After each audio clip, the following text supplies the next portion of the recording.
All right. Welcome all. This is the Double Edge Foundry. I'm Eremite and this is Broker. We are the double edged sword, and this is the foundry where the metal is made, with our focus being on the double exposition of alternate belief systems and a primary focus on ensuring a good foundation, ensuring that we are working with good metal. And we will not form the sword unless the metal is proper. And so, with that today, this is not quite the official first live, but we are excited to be participating in live finally on YouTube. I sincerely hope we start seeing some audience soon. I welcome you all in. We're very excited about this. And so if y'all are unfamiliar with the rhythm, what Broker and I intend to be doing is we'll be alternating and exchanging the primary position. And the reason is that we support each other. It is of the utmost importance that we treat our fellow man, our fellow creations of God, with respect, dignity, love, compassion, grace, forgiveness, and a whole other host of words. So that being said, here's Broker. How you doing today, Broker? You doing good? You feeling good about this? Doing good. Glad to be here. Excited to hear what you have to say today. I know you're kind of running the floor, so I'll try to let you talk about what's on your mind, and I'll try to input where I feel appropriate, and otherwise, excited to hear what you have to say. Very good. Yeah, man. Today, I wanted to keep this bit open and conversational. I'm not going to be overly topical today, but what is on my mind recently is authority structures. Okay. Now, I believe the authority structure is God to us, our families, our fellow church members, or the fellow body of Christ, followed by the whole rest of the world. Okay. And with that, kind of how we discussed on the last one, that our last video, we started discussing some of these authority structures, and it sat on my mind because it's been on my mind the whole time. I guess I should kind of give a little bit of context. Whenever I was a coming to believer, a very young believer, one of the first things I discovered when entering the church, when I started, it was God, myself, and a Bible, and it was that way for a long time. And I had gained a position. I had gained a position of understanding where I didn't think it was right, righteous, correct, proper, or authoritative to have another man over me, to let other men determine my belief structure. And I believe that falls quite in line with yours. And when I first entered the church, entered the body, and started fellowshipping, I was led down a very confusing and bewildering path of trying to take this vast accumulation of belief structures, and I was trying to compact them all into one little go, one chunk, one timeline. And I was trying to put everybody's belief structure into one timeline as a young believer, not knowing, understanding authority structures, and not understanding that these some of these belief structures are quite independent of each other and quite opposite at times. And one of the first things I had a really difficult time was separating these things. I was having a difficult time because I was putting contrary belief systems and trying to make them fit on the same timeline. I didn't realize the church was so divided. And it created poison in my life. And then they started introducing authority. And they always run back to quote Old Testament authorities. And I could never get past the thought of Old Testament, the testament that's passed away, the testament that's been fulfilled for us, the believer. And although I do believe the world is still held accountable to the older systems because they haven't signed into the new system. They haven't chosen to participate in the new system yet. So what system are they left with? The original order, the original authority structuring. Okay. And I do believe it is my position. And mind you, audience, Eremite does not speak for Broker. Broker does not speak for Eremite, but sometimes we do speak for each other. You know, where we think it falls in line. And if not, we'll say so. And what I believe, one thing Broker and I do believe on is that with the modern, with our current authority structure, revelation is allowed to be given. Independent revelation, independent understanding, independent communication, independent relationship with our God. And so one of the most important sections of passage to me is in Romans 14, you know, and if any man believeth anything to, you know, nothing is unclean of itself. If any man esteemeth anything to be unclean, for him it's unclean, you know. And now I could go on to quote, we can sit here and start piling through the passages, but I don't think Broker or I, either one, believe that the Bible is in fact an authority in our life. Okay, a primary authority.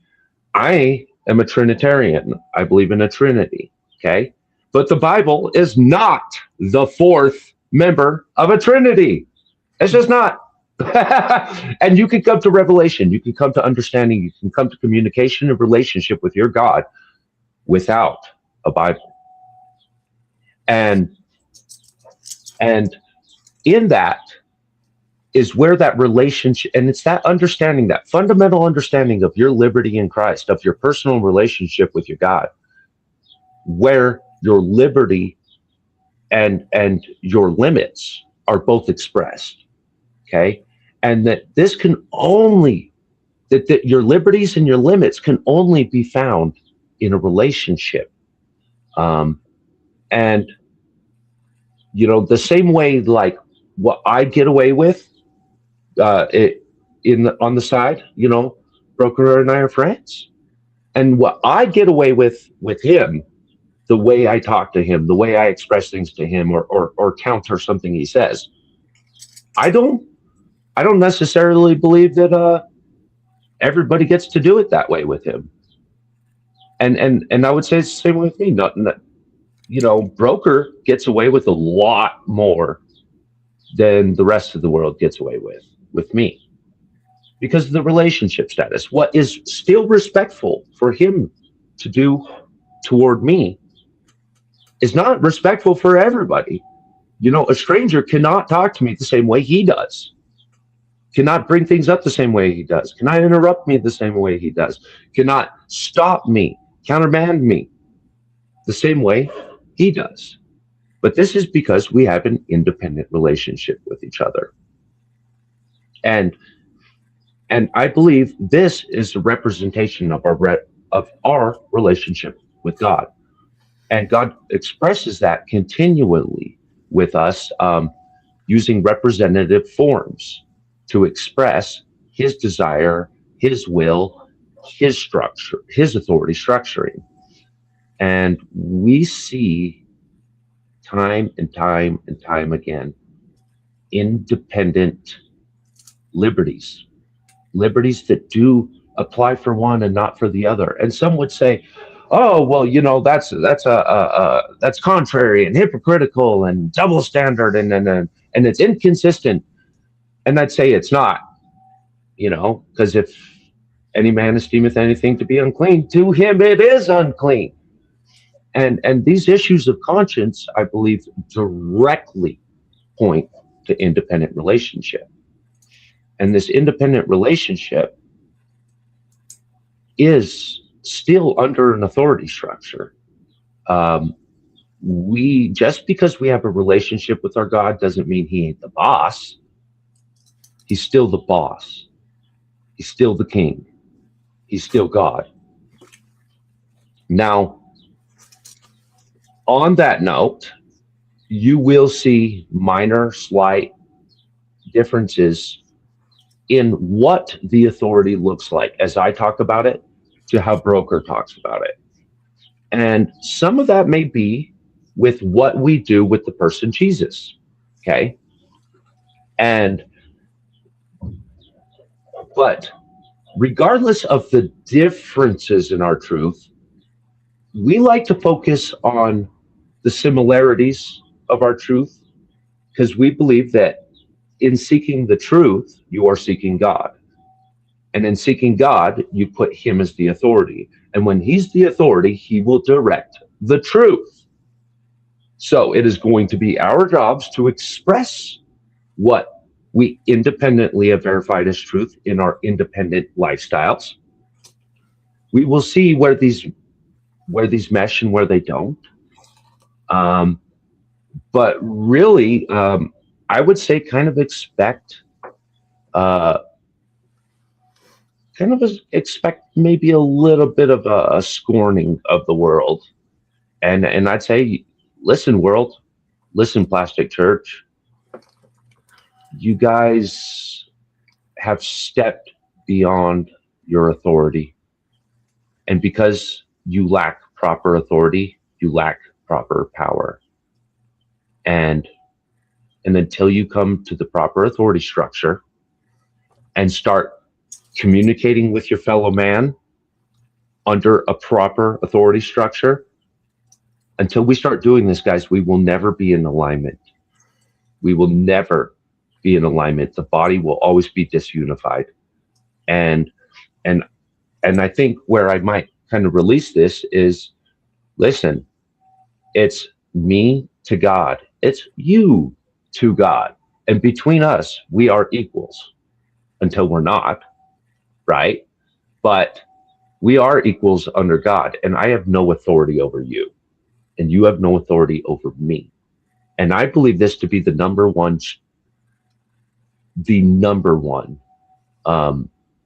struggle in the church today is authority. They believe they have authority over you.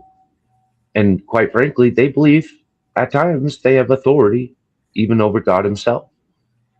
And although they think that they are representing God's authority in these matters, the moment that they try to apply this authority to you and I, they have officially stepped beyond the bounds of their authority. And this is kind of where I'll be hyper focusing today, to the Romans 13, no matter what the boot says, you lick it. And that's simply not true. It's easy to expose that not every authority structure is an authority over me, is an authority over you. And that's kind of where I'd like to open this up. So, Broker, what you got, man? You got any thoughts on this? Anything, any way you kind of want to lead this? Anything at all? Yeah, no, I mean, I think you're right. I think that it's a good point you're making in that, the world is so disunified right now. And, what's funny, you're talking about the plastic church is that, you go into whichever one of the 35,000 different denominations you want, and you walk into that church and they're going to have, their creed. most of them have a creed, but what's funny is they're all a little bit different of a creed, but they all believe that they are the church. They are the one church that has it all right. Well, obviously, at 35,000 denominations, there's some errors within that theology, and these churches thinking that they have the one way, and therefore you're going to have 35,000 different ideals of groups of people thinking that their way is the way, and they're kind of fighting amongst each other. And I think, like we talked a little bit in our last video, we are supposed to have an individual relationship with God, and we're all not eyes, we're all not noses, we're all not ears. And I think the way we gain unity is by having the personal relationship with God. And when we fulfill our proper role in our own personal relationship with God, we are then living properly, and we're not going to have the frustration amongst people. And if I know that I am living properly as God wants me to live, I'm living under the authority structure that He wants me, I'm doing my life how He wants me to live it, and I'm loving my brother as myself, well, this is going to ease up lots of tension. And I don't have to think that my brother or Eremite has to think just like me. How could he? He's not the eye or the ear or the nose, or we don't have the exact same function in life. And I'm supposed to fulfill my role under God, and Eremite's supposed to fulfill his role under God. And if we are both believing we're working under God's structure, then we're not going to have the frustration with each other, because it's not me to tear down Eremite. That's between him and God. And yes, I might not choose to do exactly like he does, because we have different roles, but at least we can both be content working for God. And instead of trying to fight each other to get us into this my church's creed or his church's creed, and so we're not getting along because we got different creeds. It's not necessarily the case if it's the personal relationship. I'm not expecting him to have my creed, because I'm unique in my walk with God. And I think this would help to unify the body much more when we realize, oh, I have my own unique personal relationship with God, and I don't need to try to get the rest of the world into my unique mold. That would be wrong. And so if we can let each person have their walk with God proper, I think that would bring much more unity, because ultimately we all, the one thing we can all agree on is there's one mediator between God and man, the man Christ Jesus. So we have one King of Kings, we have one Messiah, we have one Lord Jesus, and that I think we can all stand behind, and our own personal relationships with him can be fulfilled in unique ways, and the rest of the body doesn't have to have that same unique fulfillment that you do. So I think, yeah, if we would all, come together, understanding that we are all unique, but we are all part of the body of Christ. And, for us to fulfill our role under God and love our brother as ourselves, I think that unity flows much smoother that way than trying to think that we got to have my understanding has to fit my church's understanding, and the groups out there that don't have my church's understanding are wrong. So, they need to get in line, or we can't have a good relationship. I think that's bringing lots of strife within the body of Christ. So that's what I would say about it. I think that is a very wise way of viewing it. Whenever I was starting, one of the first things that struck me in my relationship with God was instantly the liberty. I was having a legitimate issue with authority, bro. It seemed contrary to me that how could wicked people, with their wicked foundations, their wicked presuppositions, how could they, in fact, be an authority over me? And so one of the first things God freed me from was the law. And the law, man. And because I was in a position where I'm like, is the law right or wrong? And he had to take me down a path of the law to help me understand the focus of the law, the purpose of the law, the intention of the law, and the result of the law. And in this independent experience, okay, I gained a fuller understanding of the purpose and intention of the law than I believe other believers have. Some other believers have. Some people have never had an issue with the law. They never saw a problem with the law. They look at a speed sign and they don't see anything wrong with it. Nothing. They look at police cars going down the road and see nothing wrong with this. They look at kings sitting on thrones and see nothing wrong with this. And however, these people will likely understand servitude to the law a bit better than I will. You see? And they'll have greater understanding of the intentions and purposes of serving law than I would, whereas I would have a greater understanding of the liberty from the law than they would, right? And when you bring these two believers together into a cohesive body, you have a greater demonstration of the attributes of God than you would independently from either, And we are supposed to take these lessons, that I learned, because I believe in a firm belief form that creation, the attributes of creation are in fact attributes of God himself being manifest.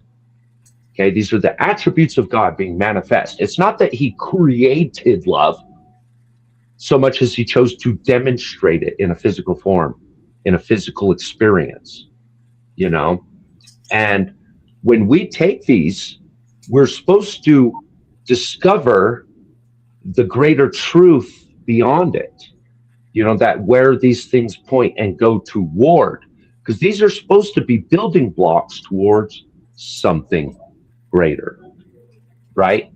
And you and I have experienced this quite personally, where we start on a path where I'm discussing my belief structure and you're delivering your belief structure, right? And we start having this conversation of two what are on the surface apparent contradictions to each other's belief structures. But in these, the Spirit often reveals to us that we needed this thought and this thought at the same time to be able to express this other thought that I wanted you to see. And in this thought, there is unification, there is cohesiveness, there is peace, and there's a greater understanding and a pointing toward God. And so us having actively deciding to not go to war with each other and to be a cohesive body with one objective reference point, the person, Jesus. Now, his person, Jesus, would be quite different than my person, Jesus. And the church would stop us there and say, oh, you're worshiping two different Jesuses. And I'm like, well, not really. No, we believe we are, in fact. Now, what we may or may not have correct about our statement of the person, right? It may or may not be correct. And guess what we will deal with? That person when the time comes. He will be the one to correct this. He will be the one to address this, stop it, say yes or no. And only he could decide, the same way if somebody was talking about you, broker, if you had a group of 4 people talking about you, I believe that you would have 4 people with reasonable understanding of you, a reasonable relationship with you, and each one would have their own summary experience with you. Now they might be right or wrong on a few issues, but they are still addressing you, the person, and where they differ in their relationship with you, it's up to you to decide amongst them who's right and who's wrong, who belongs with you and who doesn't, who's your friend and who's not, and so I think right away we're seeing in the church body this hyper knee-jerk reaction of, oh, you're worshiping a different Jesus. It's like, whoa, slow down, because my son will speak about me differently and will speak different attributes of me differently. And guess what? Those attributes will not apply to you, broker. You will be incorrect in speaking some of those truthful attributes. If the way my son speaks about my attributes, if you tried to speak those same attributes toward me, you would, in many cases, be factually wrong. Well, he's my dad. He's my blood. You can't say that. You don't get to say that. Does that make him untrue? Well, he's not my dad, and he's not my blood. So you must be talking about a different Eremite. Right. And the same vice versa, right? Yeah. And I think that's kind of what we're seeing in the church, and I just don't see this conversation being had. I just don't. I see everybody jumping on the bandwagon. Yeah, for sure. Well, that's the cool thing about having, Jesus as the head of the body, and what is one amazing attribute about him is that he was willing to lay down his life for our faults. And I think we should keep that in mind as well as the body of Christ. Look, if one of us is looking at him a little improper, the good news about that is Jesus himself seems pretty forgiving in lots of ways, or how should I put it, willing to try to meet you where you're at. He's got a lot of grace. He's got a lot of grace. And as a body, there's lots of different parts to the body. There's the hands, there's the toes, there's the head, there's the shoulders. So, we are going to have little different views and understandings. And I think that's okay. And all of our different attributes, if I'm serving God in my understanding of it, and I'm the shoulder and Eremite's the hand, and he's doing a little bit different. When the world views all these different parts serving one God, then that's going to bring more visual understanding of who God is. And I think that's probably more the reality of it. None of us are going to see all attributes of God from every angle. It's just not going to happen. So that's what's so cool about having a whole world that is viewing God and Jesus and are going to align in the way that they see fit. I think that will have the most positive outcome as opposed to the world trying to see Jesus through 35,000 different denominations, where each of those denominations has a creed that is perfect and makes the other 35,000 wrong. Like that's not bringing clarity or unity. Or so yeah, I think it only makes sense to open up to the personal relationship, and you serve God the way you think God wants you to serve him, and you shouldn't have to have a pastor to tell you this is how you serve him. No, you should be talking to him every day and have him guide you into the role that you're supposed to be portraying. And it doesn't have to fit some particular church's creed. It needs to fit God to you. And I think that will bring a lot of unity and love for each other. When we think that other person isn't fitting our mold or our church's creed, it creates this angst and distance, and I got to get you over here somehow, or if you're not over here, you're not saved. It's all this like frustration and intensity that actually shouldn't be there at all.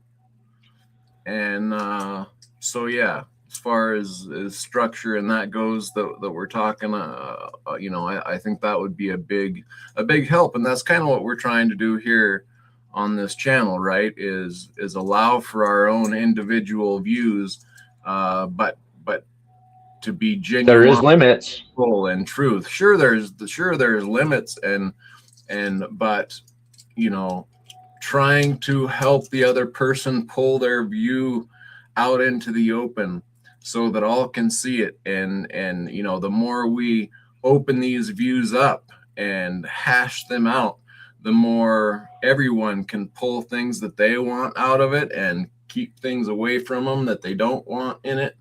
And that's what we're trying to do here, is grow as a people. And as Eremite was saying about Jesus having a lot of grace, well, I think that's probably then an attribute that we should try to apply to people, is by giving quite a bit of grace where you can.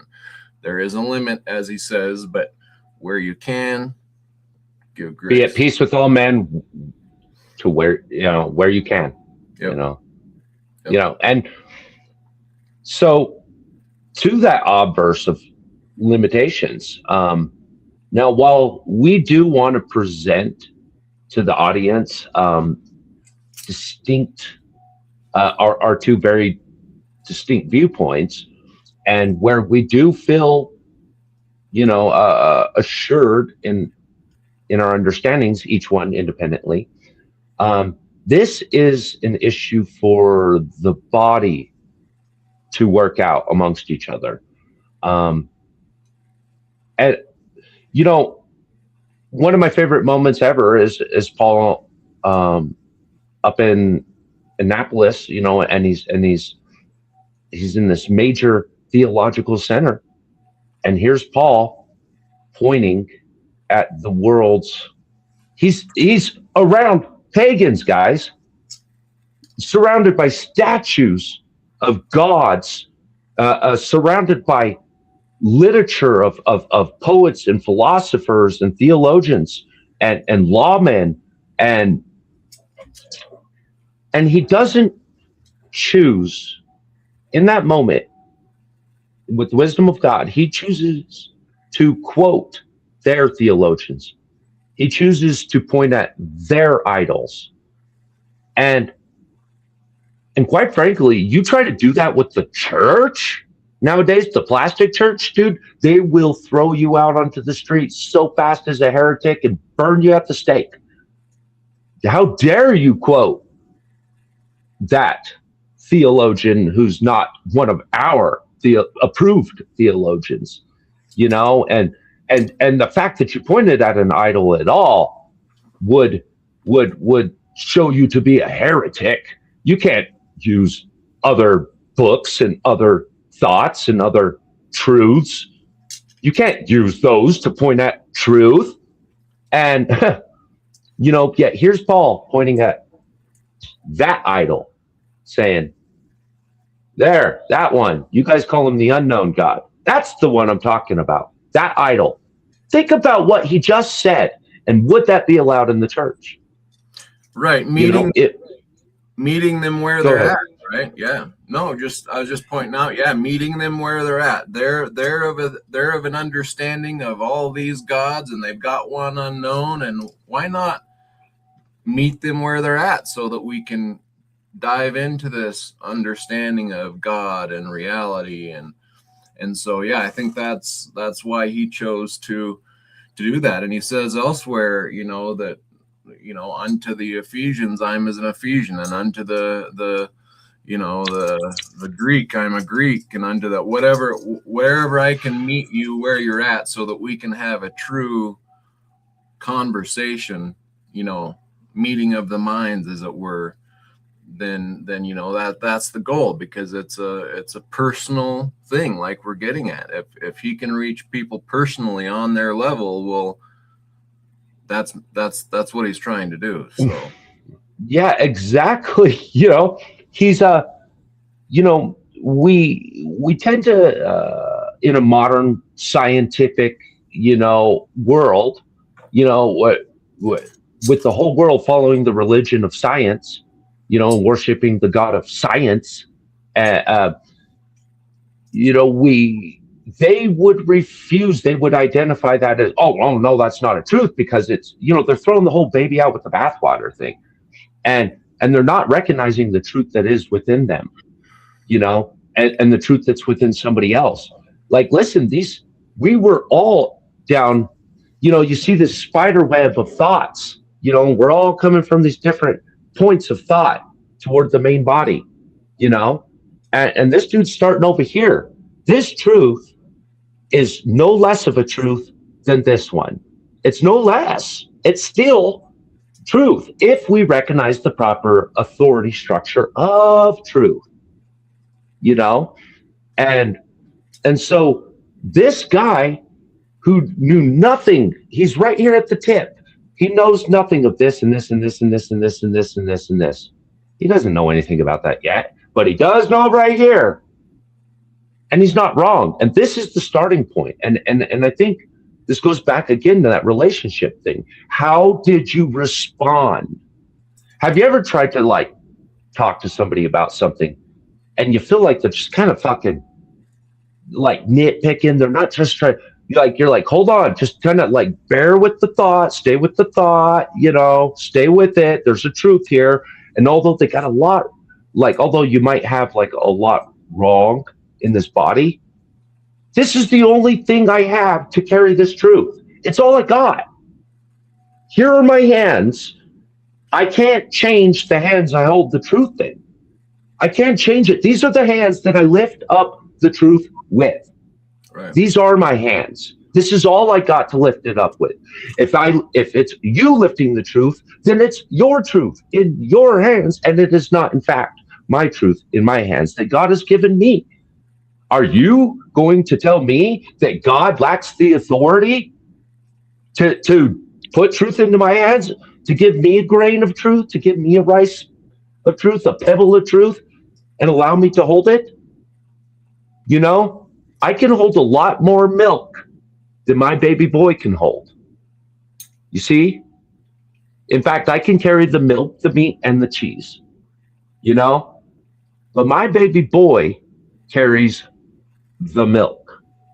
Those are the hands he has to lift, and that's the truth that he has been given to carry. And when we can start recognizing that more, look, maybe he's got a lot wrong, but there's a reason he picked all those supporting articles that we would say are wrong. That's wrong. All this supporting stuff, all those hands you use to lift it, it's also wrong that your truth has to be wrong too. And it's no, we're supposed to have grace. You would want that from other people when you're trying to explain yourself. You would want that grace. You would want somebody to say, all right, I see why you chose those things. That does make sense. When I'm holding a bunch of idols, because that's all I've ever known. It's all, and I've had this entire theological and philosophical worldview that's all supported and upheld by the hands of these idols. Of course, I might grab an idol off the shelf to talk to you about another truth. Mm. And if you can't look at that idol as nothing, there's nothing unclean of itself. There is nothing unclean of itself. You know? So if I could pick up this idol and use this idol to bring the truth, well, what's true? What are we really talking about here? Are we talking about the truth of the idol, or are we talking about the truth that I'm using the idol to point at? Right. What's important here? And so you have to, along with that, have that authority structure of truth, purpose, and intention, and supporting of the truth. Intention. That idol in itself is not the God. It's not the truth. It's not all those things. It's just an idol. Yet here he is picking it up. And all that truth rested in an idol. Mm-hmm. For those guys, that makes sense. Right. And it made sense for Paul too, because he understood why it's a good thing. Worship, recognizing authority is a good thing that's built into us. We are built to worship, built to recognize authority, built to understand truth, built to have hierarchy. We're built for it. And then we take it and we taint it. But if the only thing out there to grab is an idol, well, I think God recognizes and responds to that, because he says, look, this guy didn't have a bunch of Bibles floating around. He had a bunch of idols. But did he respond to the unknown God? Did he respond to the unknown God? That's what God wants to know. When that guy who only knew the idols, and Paul picks up an idol, Paul points at the idol and says, yeah, that one on the shelf, the unknown God. How did that guy respond to it? That's what God cares about. Right there. Boom. That moment. Did you respond to the truth? Because in responding to the truth, you are responding to God. Right? Yeah. Yeah. Go ahead. Please go ahead. No, yeah. I think an example of that might be easy to see that God is happy to meet you where you are. You're not going to have all of the truth suddenly once you realize, oh, there might be a God. Now, like, you have all of the truth, so we can talk about anything and everything, and you're going to understand it. No, and an example of that is the man that was demonically possessed, and he was running around in the tombs naked, and they breaking the chains off him. Crazy man that had a lot of demons in him, was able to do miraculous thing, break the chains off of him, fetters, and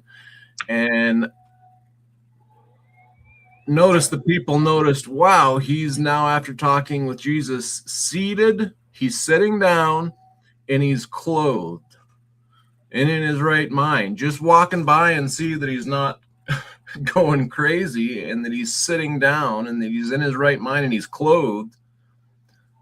There's some big revelation that happened right there. Now, that guy doesn't mean that guy has all of the truth, but he did respond to Jesus when he came by, and that's all we can expect of a new believer. Who did he not respond to? Who did he not respond to? That's just as important to view in this. And he responded to Jesus, sure, but who did he not recognize? What authority was not recognized there? Man's authority. That's a good example. I'm glad you brought that up. That was more apt than I realized. What do you mean by man? I'm not following what you're meaning now, though. He didn't respond to man. Well, think about it. Yeah, that same guy that Jesus came up, casted out that legion of devils, mm-hmm. Well, it's not like other people didn't try to wrest their authority over him, Right, yeah, they tried to put authority over him. The townsfolk did. They tried to chain him down. They tried to hold him captive under their authority. Yeah. They used their power, their physical strength. They couldn't overcome it. Right. They used their authority. They couldn't overcome it. They used appeals to God, and he's like, I know those guys, but I don't know you. Yeah. Yeah. I know those guys, and I know Jesus, but I don't know you. Yeah. There's another great example that I can't help but bring up where the I believe it was the brothers that seeing the disciples go around and in the name of Jesus were doing all kinds of miracles, and so these brothers were like, "Oh, we want that power," and so they see this demon possessed guy, and they say they try to use the words that the disciples were using, and they said, "In the name of Jesus, we cast you out," and the demon filled possessed man says, "Well, Paul I know, and Silas I know," or something to this effect, "but who are you?" And he attacks them and beats them up and casts them out. And so yeah, it's the truth and reality and the authority structure and the spiritual connection, right? It's not just that it's not like saying abracadabra or using Jesus Christ in words in a potion type manner, just the words themselves. No, it's the reality of the truth of it. It's the realness of it, is that if you're actually carrying that spirit of God with you, then the demons are going to recognize that. You just trying to overcome them with your own thought process as a magic potion isn't going to cut the mustard. So it's another interesting example. No. And we're doing the same thing in a modern era.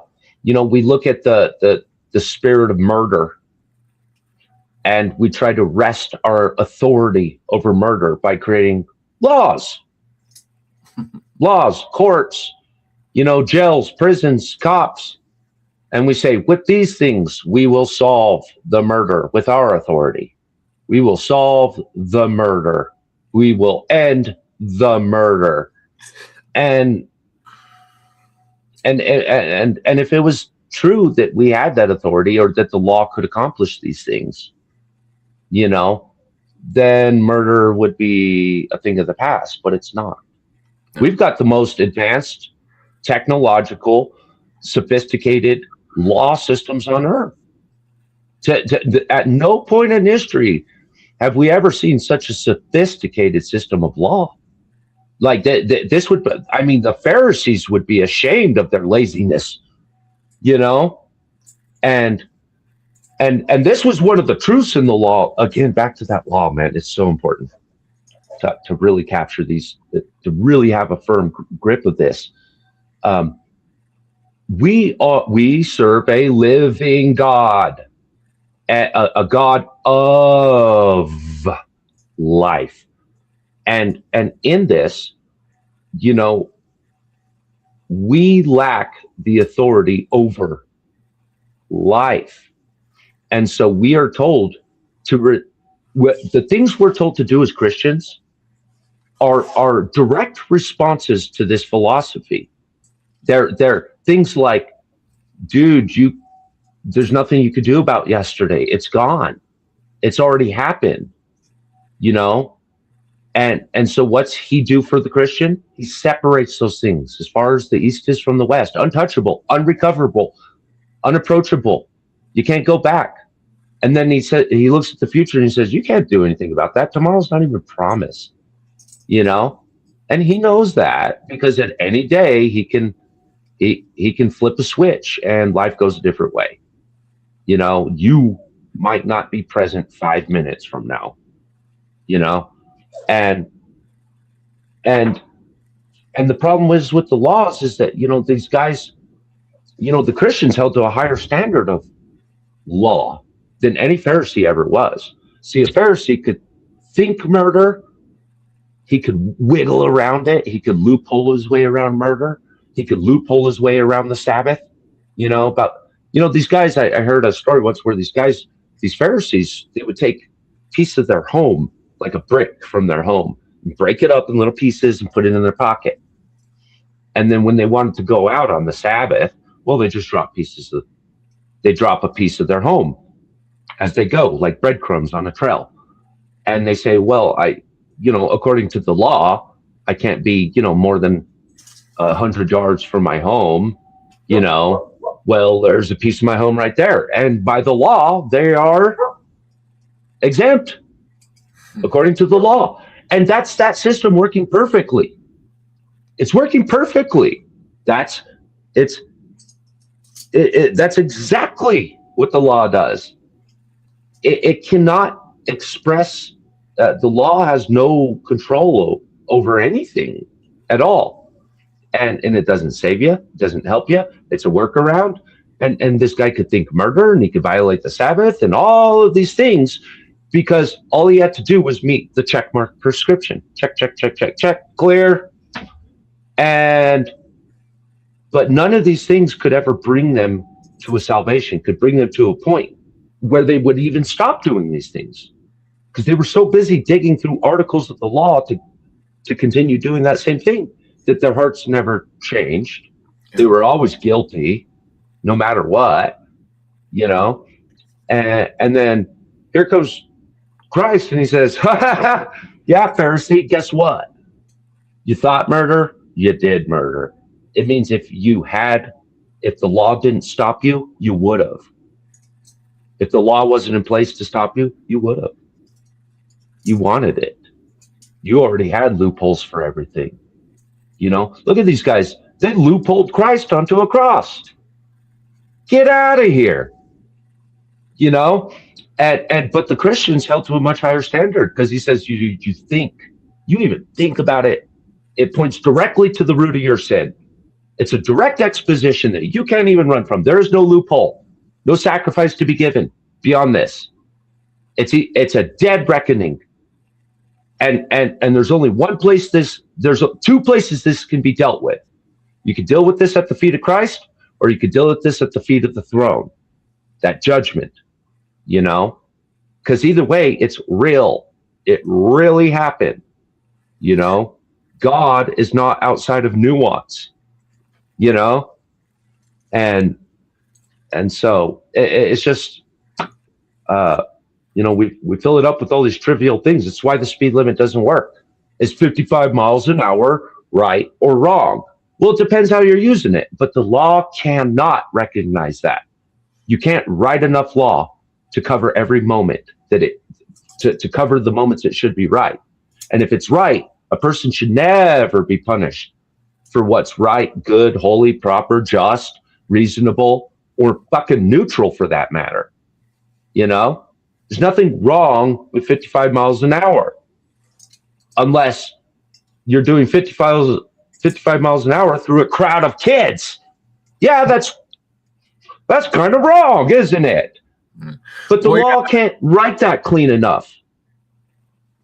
Go ahead. I'm sorry. Well, no, yeah, I think a good way maybe of clarifying to this is, you know, the law, no matter how good you are at it, can never bring life. All the law can do is condemn you when you mess up.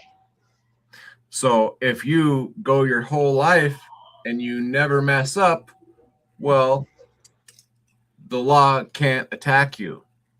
But one little mess up in your life, and now the law has you. And so the law only brings death. But the Spirit, again, it's the Spirit that gives life. And and just going by law, we're never going to have the mental capacity to do the right thing, because we're just going to be looking at the law and not how. If you're in the Spirit of God, he can guide you through each moment as it happens, because he's a living God and he knows what's right for you to do, and that brings on righteousness and salvation and good things. When you're just focused on the law, all you're doing is which we all fail at, all have come short and in some point in your life sin, and therefore that law consumes you, it condemns you.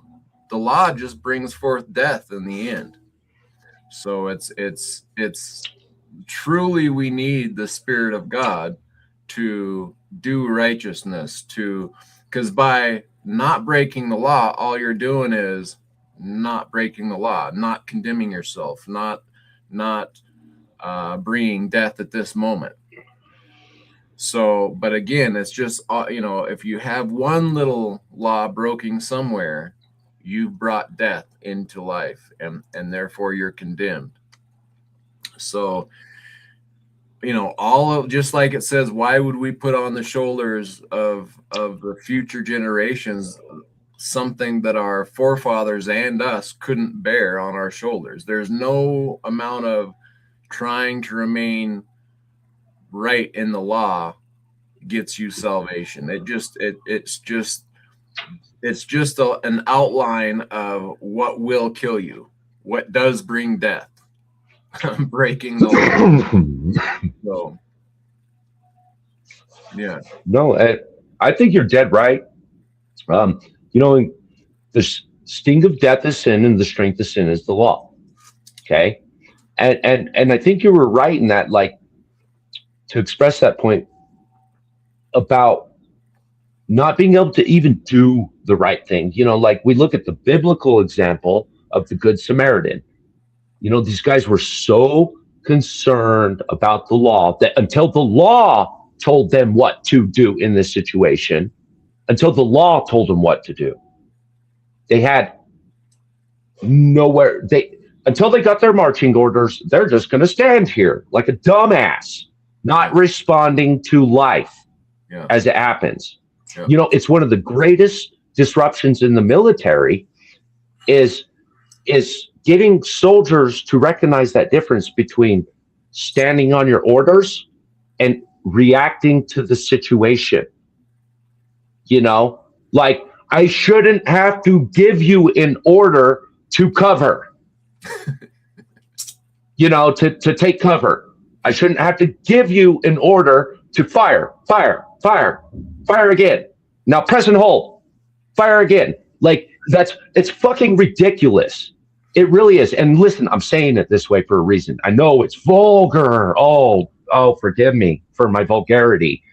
But boy, does this vulgarity sure express the idiocy of the position of the law.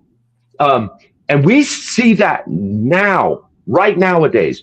We see these tragedies happening and people are filming. Why are they just filming? Well, we got to document. Somebody's got to document this. Somebody's got to document this. And which is not untrue in itself. It is a good thing to document these tragedies and document these bad things that happen. It's good, so we can learn from them later. But what's really happening in their heads is they're saying, I haven't been given the authority to run in hell. That is for the cops. Call the cops. The law says call the cops. The law says the police are responsible. The law says wait for the police. The police tell me to seek cover. Stay safe. And when we see it all the time, terrible things happening, and people could stop it in a moment. There's enough people everywhere, but they're not the ones in charge of this. They're not the authority. We should call the authorities. And we've given up our natural, wholesome, righteous authority to other men. Yeah. And these other men become the authority. Well, let me ask you this, Christian. Who is your authority? Is it God? Because if it's God, then it's not your fellow man. Or is it your fellow man and then God? Because if it's your fellow man and then God, then it's not God. Yeah. And we know what to do, but people are afraid of the law, bro. I'm afraid of it. A man that's ready to pop a bad guy in a second. In a second, dude, I'd pop a bad guy. Like doing harm to people. Oh, dude, in a second I would. But that doesn't mean I don't have reservations of sincere fear. Because guaranteed, you know what the law does? It's the number one thing I'm scared of. Not my life, not losing my life, not my family being left alone. It's the law taking my life. It's the law using me as a tool to subjugate other men. I don't want to be used as a tool. Like, if I got to do the right thing and I leave in cuffs, what lesson has the world learned from this? What subjective lesson has the world learned? That you will be in trouble for defending other people. Well, he's not in trouble. He's still under investigation. Dude, you kidnapped a man off the street, you put him in fucking chains, you locked him in a steel box, okay? You separated him from his family, from his life. For all intents and purposes, you murdered that man for doing the right thing. He might be temporarily murdered, but you have murdered him from society. When you take a man, put him in jail, put him in cuffs, put him in chains, when you enslave and do this to a person, you have in essence killed, murdered that person from life, from existence. Because what effect does he have? What voice does he have? What physical change can he make? Where can he go? What can he do? Nothing, nothing, nothing, nothing, nothing. Well, sounds like he's dead to the world. And if he's dead to the world, then you murdered him for what? Doing the right thing. Something, and this is what kind of like instinctively happens in people's heads in a moment, the good men. Yeah. You know? And the ones that aren't willing to do anything, it's because they've placed an authority. They think it's somebody else's responsibility, somebody else's authority to do this. That if they do this, they'll be in trouble because they don't have the authority to do the right thing. That's called satanic, demonic, anti-Christ, anti-God system. It's a system of death. It is the law. Sorry, had to get that out, man. It needs to go all together as one piece, you know. You want to say something to that for a minute? Respond for a minute? Sure.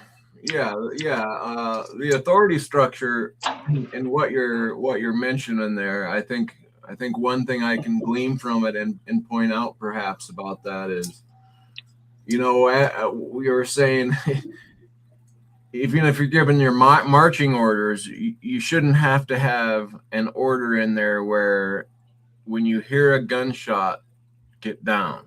It shouldn't take the order for you to understand when you're hearing gunshots coming at you, you should take cover. But I think in this, to that understanding, you can also look at the authority structure from God down to man. And I would say that just as a grunt in the army following orders, you know, the grunt following orders in the army who understands, and when he hears gunshots, he tells everybody, get down, and starts taking action and head to that bunker over there. There's a ditch over there. Let's take cover there. And he starts taking action. And then he says, you know, James, I need you up on the hill spotting, and Joe, get on the radio down there. And when you see someone that starts to react to the reality of life and can steer people into places that are going to help as a whole for that army, well, let's not consider that down from God. If you're going to church on Sunday and you're waiting for the pastor to say X, Y, and Z, and that's you being a grunt and taking orders, as opposed to the guy that in real life, in real time, as they're going about their daily lives, sees things happening in real life and starts acting on them for God. In the same way that you know, you're going to become a general in the army by taking actions in real time and saving a bunch of your infantry's lives. And boy, we got to bump this guy up from grunt to sergeant to general is because you know how to work properly in real time and save people's lives and take action through that proper spirit or proper under real life in real time. Yeah, you got authority. You have been given authority. You've become authority. Right. And so if you start acting in real life on things that God wants you to do, and you're taking care of things in real time in real life, well, that's how you're going to start getting bumped up the chain in that line of command, as well as, you know, you were responsible in this area, so here's 2 more, just like that verse says, when we get to heaven, you were responsible over these little things, here's a city. You were responsible over a whole bunch, here's 2 cities. It's that same idea, right? And it's the real time, real life, I'm a vessel, I'm fit for use. The Spirit can help guide me in real time on what's the right thing to do, the righteous thing to do. And again, we come back to that use of the proper authority being useful in real time. This is what we need. Yes, dude. Oh my goodness. I'm so glad you brought that in. I am like extremely thankful that you segued it that so cleanly, because you're right. Because kind of like what I was saying in the beginning, we don't want to throw the baby out with the bathwater, right? Authority is a real thing. There are real authorities, but it would be careful. We should be careful to examine what an authority is and to whom they are authority over, right? Because what is authority biblically? Authority is having the truth and proclaiming the truth. Those that have the truth, act on the truth, proclaim the truth, demand the truth, can lead people to the truth, can operate with the truth, are in fact an authority over that truth. They are a natural authority. And so when the Bible, oh, so important. This is the real authority of the church. Authority is for people. Authorities are for people that have no authority in the matter, no understanding, no experience, no revelation of it, right? And so, like you as a DJ, right? You do DJ work on the side, right? And dude, I have no other people like that in my life. Who would I seek as an authority in this? If I wanted to purchase equipment, what authority would I seek? I would seek your authority in this matter. I would defer to you as an authority in this matter. If an old man, who's been building houses his whole life says, dude, you're swinging that hammer wrong, you should respect your authorities. And this is where this authority lives and is derived from and is operated under, and even in your sins, you can become in the forgiveness of the sins and the repentance from the sins, right? You become authorities over certain matters, so like issues of certain types of deviancies, I might very well be an authority over, like, theft and lies as an example, like, dude, I recognize a liar when I see one. I recognize a lie when I see one. I'm definitely an authority when it comes to the position of liars. Like, I was a chief of the liars, as Paul might say, and that's kind of, I think, what Paul was partially what Paul was articulating there. That, listen, the law, issues of the law. I was a chief of the law. That dude was a recognized lawman. And so when the brethren when he was addressing the brethren on issues of the law, he was an authority in that law. And it was their position as fellow body members to recognize the authority. Listen, mouth. If that nose says that meat is wrong, that meat is wrong. Nose to mouth. Yeah. So listen, mouth, I don't care how much. Yeah, but yeah, anytime. Well, I just to that is, and it's, I agree with you. Like when they're asking Paul a question, or several times in the New Testament, disciples, get asked questions. They're like, I don't know, let's take this to the disciples. Let's go to Jerusalem. Let's have a meeting on this issue, right? And when Paul starts to speak, and like you say, they're recognizing his authority. What I wanted to point out is, yes, we can refer to that as authority in this case, but another way to look at it too, when we're talking things of God and authority stuff, all of those disciples, when they're recognizing Paul's authority, is actually what they're recognizing is just the truth of the matter, right? It's not that they're Yes. doing it because Paul says it. It's because that actually that's truth. And yeah, Paul, he's pretty close to the truth generally. And so, yeah, that's why this, it seems to ring true. It's not that they're just Yes. head guy, so we're going to follow him. No, it's that it's the reality of truth. It's the reality of life playing out in real time that they're giving. Yes. Yes. Yes. Amen, bro. Well said. Like you could have saved me a lot of time saying that earlier. But no, that's exactly what I'm pointing at. And so we can see under this viewpoint, we can see that very clearly in a modern time. What's going on here? How are they abusing the Romans 13? How are they abusing that we should be subject to masters and subject to authorities and pray for leaders and rulers? We have really lost our perspective. And I think like the Dark Ages, Middle Ages, I think they kind of perverted our understanding of it because they were a perversion of royalty in themselves, and kingships were perversions of authorities and yada, yada, yada. But when it's talking about, slaves, be subject to your masters, slave meant something different to those guys than we use it in context of, right? For sure. The kings were chosen by people. They were not instrumented authorities. It's not even like a vote. It wasn't even like a vote. It's just the mass of people saying, we want him.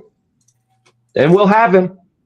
And God kind of being like, well, I guess I did give you free will. Have at it. Yeah. If you want my vote, it's this guy. Yeah, I think, and God passed in his vote. Go ahead. Well, and maybe this is, I don't know if I should get into this in this particular show. Do it. But in my opinion, the like you say, the Romans 14 is so skewed nowadays and been used so improperly. I think that the authority structure, God was quite clear when David wanted to build him a house. He's like, no, I don't live in houses like men, but since you meant it well, I'll allow. Well, that structure led to Christ. And Christ fulfilled all that and is now King of Kings. He is supposed to be our King of Kings. And the reason that I believe the Jews put him to the cross and the Romans went along with it is the Jews wanted that authority structure. They wanted to keep their Pharisaic position. They wanted that kingship power. And so ever since I believe Christ was raised God's right hand, I think that he's the true King of Kings. And all of this time down here on earth, this is the authority structure that crucified Christ and held on to that physical realm. What they believe is kingship, in my opinion, is a false kingship. Jesus is the King of Kings. He's supposed to be our leader that we're going to. All of these earthly kingdoms, these earthly thrones and powers are the false powers. They're the devil's seated throne that he's using as pawns to finally set himself up as that King of Kings that we'll see eventually known as the Antichrist. And so all the churches that apply, we need to be praying for our king Trump, and I think that's a skewed view that I don't have. So I'll just leave it at that for now. No, that was exactly representative of what we're talking here. These are the conclusions, right? And we run into this, a lot as I think a lot of us have become unpracticed, and I'm just kind of getting practiced at recognizing some of these issues. Me too. Where people raise they're conflated issues, or they're mixed and muddied issues. They're like, well, nobody should be doing 55 miles an hour through a group of kids. And I'm like, well, yeah, I mean, like, yeah, that's true. And they're like, so see, 55 miles an hour, we got to have 25-mile-an-hour speed limit right here. And I'm like, okay, hold on. Although I can agree with you over here, I don't agree with the root of your issue. You see, I never would have agreed to having this whole like nation state. I never would have agreed to presidencies. I never would have voted for all of those. I don't believe in those systems. I don't believe those are righteous systems in and of themselves. I believe systems can be used righteously, but I don't think they're inherently righteous in themselves. There you go. I'm not the one that decided to make all these laws. And so when you go asking me what the best speed limit is, like, well, if I have to say it in ways like, well, if you believe we should have speed limits, and if you believe that like we just can't live without them, and we must use the speed limit, then I suppose this speed, but you kind of got me stuck. Like it's a very loaded question, very limited and loaded question to ask me, because quite frankly, I don't think there should be speed limit signs. Right. Yeah. I don't think there should be. Yeah. The speed limit laws that are in place should actually not even need to be into place, because the prior law of don't harm. Yeah, exactly. Life and the liberty and the pursuit of happiness, as long as you don't hurt someone else in the process of that, you're free. If you hit a kid and you're going 5 miles an hour or 50 miles an hour, you hit a kid, you're in trouble. You did wrong. You were either going too slow at 5 and not paying attention, or too fast at 50 and not. Either way, you messed up. And it should the sign that says certain speed limit doesn't apply to you messing up and hitting the kid in the first place that shouldn't.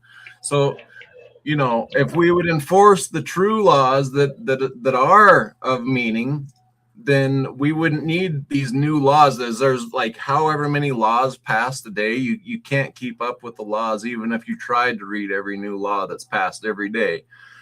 You couldn't read them all. So like, we're so far down deep into laws that there's no need for those laws, because the first original law swallowed all of that stuff up, and you could be condemned for any law. When you go outside, you could be condemned with some law somewhere somehow, because there's just a law on everything now, and there's no way for you to know all of those laws, so it's quite easy for you to mess up.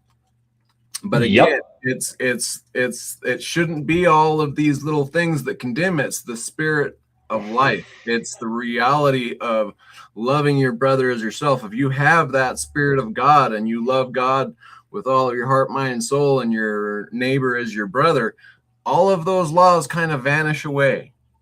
So, and this is the completion of the law. Exactly. So,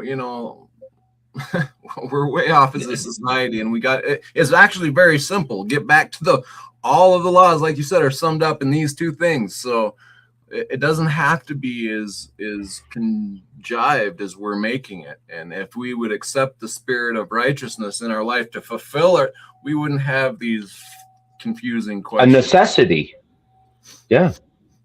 And this is really easy to point out to the culture. It's a really quick and simple demonstration, like under like the speed limit sign. You say, like, look, let me give it to you, okay? Let me say that 55 miles an hour, nobody should be traveling about. Oh, I hate those statements. Never a purpose, never a reason, blah, blah, blah, blah, right? Let me give it to you. We do not exceed 55 miles an hour. Check. Are you willing to enforce that? Right? And they say, well, yeah. And I say, well, you already do. I mean, you put the cops on the streets, you give them a gun, you give them a baton, you give them chains, and they say, you're going with us or you're dead. That's the options. They will follow you and do whatever it takes to put you in that cage. And if you refuse to go, eventually they'll kill you over it. Okay? So now that we've covered that little basis, nobody gets to go over 55 miles an hour for any fucking reason. And we're going to kill you if you don't. Or, if you don't want to die over it, if you're not willing to die over it, you'll go through our little petty steps. Mm-hmm. Check. Now, your pregnant wife is having complications. Your pregnant wife, is having complications. And if you don't get to that hospital, she gonna die. You got this long. Now you can make it if you do 65 miles an hour. You can make it. But there's no way, there's no time for the ambulance to get there and back. There's no time to launch a helicopter and get there and back. Nobody's going to come save you. You don't have lights and special badges and permissions and titles and privileges over your fellow man. What you gonna do? What's the right thing to do here? What is the right thing to do? Follow the speed limit and die for it, or get your pregnant wife who's having complications to the hospital in a hurry without hitting anybody on the way. See, right. The law only cares about what if, about things that never happened, about things that we're told as a church to not consider. Do not consider those things. You're not supposed to. You're not supposed to worry about tomorrow. Today's got enough troubles of its own. The law can only go on what if. Yeah, but what if somebody's going too fast in this one wrong moment? And quite frankly, like drunk laws, drinking and driving laws, principally speaking, I don't believe in them. I don't think we should have drinking and driving laws. I don't think they should be a thing, because quite frankly, if you hit my family and you kill my family, I don't care if you were drinking, texting, or just daydreaming for 2 seconds, or just too stupid to drive a car. Mm-hmm. It doesn't matter or change a damn thing. Well, I wasn't drinking. Oh, well, I guess it's okay that you killed my whole fucking family, right? Right. Well, that sounds stupid when you say it that way. You know why? Because it is stupid. That's why it sounds stupid when it's said that way. But I'm not saying anything different than what you're saying when you tell me we should, drinking and driving should be against the law. Why? Well, because they could hit somebody. What if they hit somebody? Okay, well, should we make it against the law to drive now? Because what if you daydream for 2 seconds? What if you sneeze? What if you have a medical emergency and you hit and kill my family? Is it okay that you did it then? Well, if it's not okay, then I guess it has more to do with, I guess it's, and then, but that's why we were supposed to have a jury of peers to evaluate the circumstance under which this happened, mm-hmm. And so it's just evidence of why the system is wrong, incorrect, unusable, impractical, unrealistic, invirtuous, Yeah, the passing of nonstop laws every day continually is, you would think that we would wake up to the reality of, hey, wait a second. Are we, maybe this isn't working. This fix something? So, yeah. Yeah, imagine if every time we had a problem with our vehicle, we added a new part. Not just repaired it, or maybe figured out why the part broke. No, we just added a new part. All right, we'll put this gear around this gear around this gear because this one isn't working. So we're gonna add all these other gears because this one's not working. Right. It didn't cover it. This one broke once. This gear, it broke once on the car. So instead of just repairing the moment or maybe seeking the root of the cause, nope, we're just gonna add more gears. We'll just add these other parts and fuck that part, right? Fuck that one broken part. It broke. It wasn't enough. We'll just put more around it, and we'll just leave that broken part in place. Yeah. That's wild. It's so wild to think about it that way. It is. Yeah, and the amount but it's what we do. Yeah. Yeah. Yeah, there's a lot of ridiculousness in our reality with laws, for sure. And that's what governs all our societies, if you think about it, is the laws. We're having a war with Iran right now, and what's used as why we should, they make their women wear burqas and therefore we need to overthrow their it's disputes among laws on societies, and I mean, this is what shapes our humanity's societies, right? So, the fact that we're just passing more and more every day, and things seem to get worse and worse. So you would think that we would kind of stop and question our reality of nonstop continual lawmaking, and how many freedoms we lose on a daily basis to where we were with the ability of the pursuit of life, liberty, and happiness. And as long as you're not harming someone else, you're good to go. Man, if we could get back to that core, can you imagine how much great liberty would come with that, and how responsible people would be. See, it takes, when people rely on only the laws, it takes all of your personal responsibility away. And this is with God, with life. If we would gain our personal responsibility from God, this life would have no issues. We're loving our brother. Like, this is the issue, is that we're trying to live off what condemns us all to death. How are we going to get life off of a condemning thing? And all we're getting is more and more confusion. We're using what used to be lawful. Now we have legal, which is trumping lawful.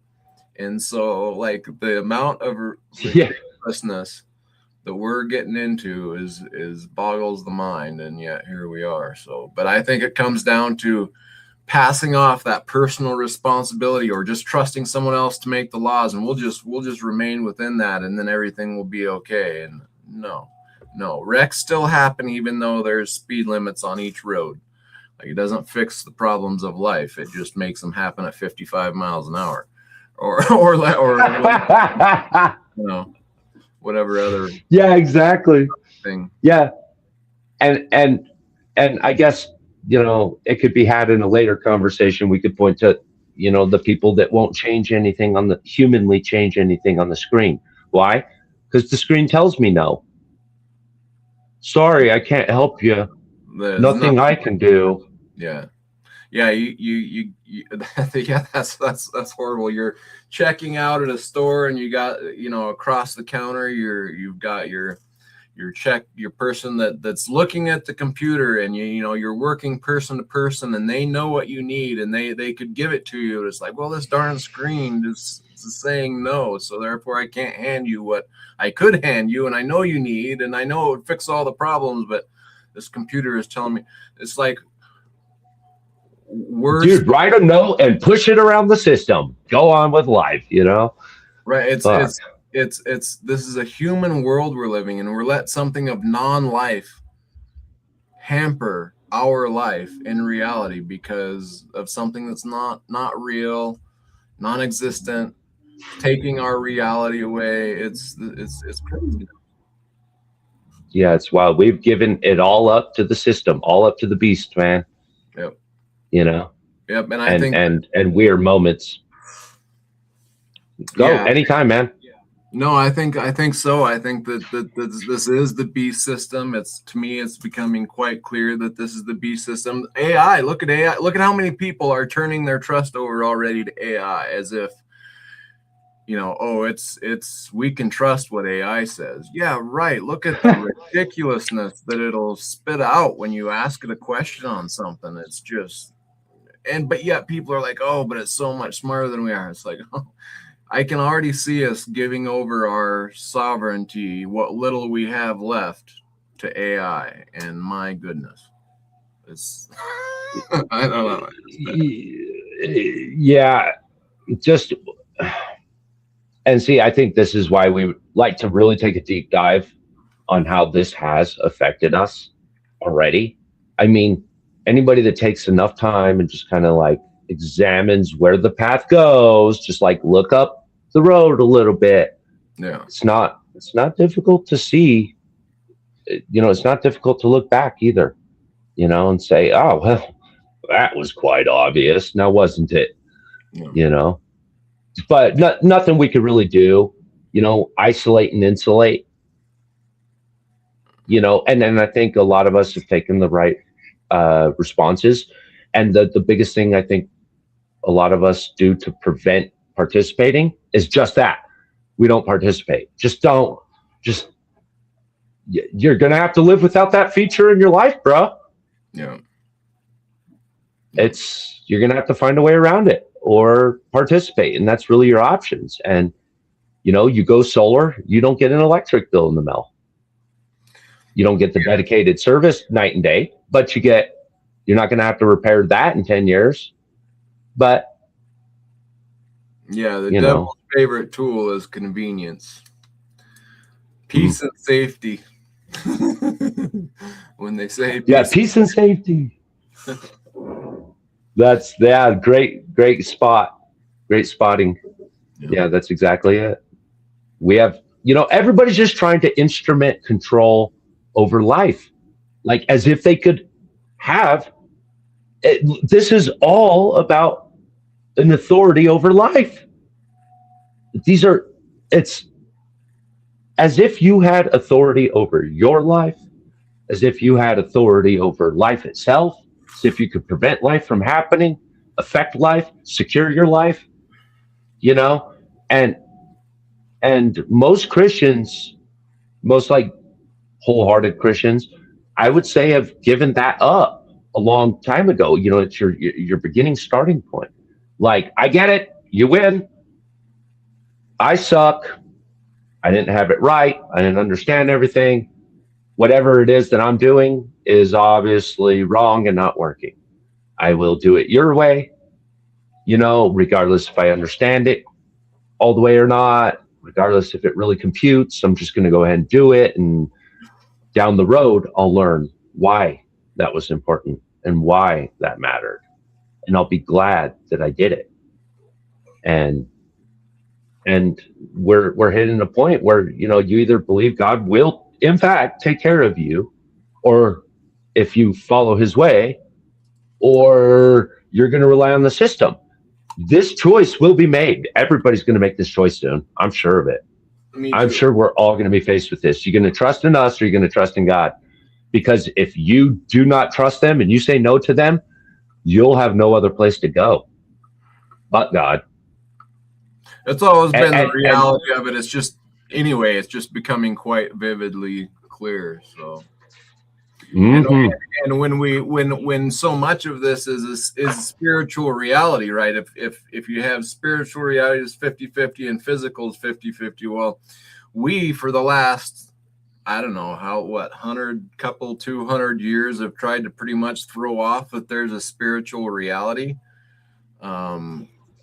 So now we're at such a point where life is like forcing spiritual and reality to merge, because reality is playing out in real time, right? And if something is real, which I believe the spiritual reality is just as much, if not more real than our physical. But if we're trying to blur out or blot out that there's this physical realm, well, those reactions to that, what's the word I'm looking for? The outcome of that is,